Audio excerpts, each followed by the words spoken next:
Have you ever heard of St Vincent de Paul? Here in New Zealand, his name is commonly found on second-hand shops. And how did he become so famous? Well, he is credited with inventing the idea of the nurse. But hasn't every society had nurses, I hear you say? No. St Vincent de Paul was a Catholic reformer of the 1500s, who also co-founded a movement in France called the Daughters of Charity. The sisters were instructed to find the sick and the poor and do what our Lord did. The Lord went from town to town, village to village, and cured all he met.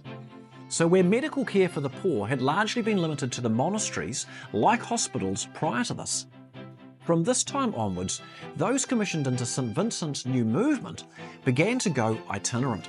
Women with medical training only at this point in history began to move beyond the monasteries to go and help the sick and the poor anywhere. His trainees then travelled right across France and, quite remarkably, ended up running nearly all of the hospitals and charitable institutions in France at that time. And that's how the idea of the nurse was invented.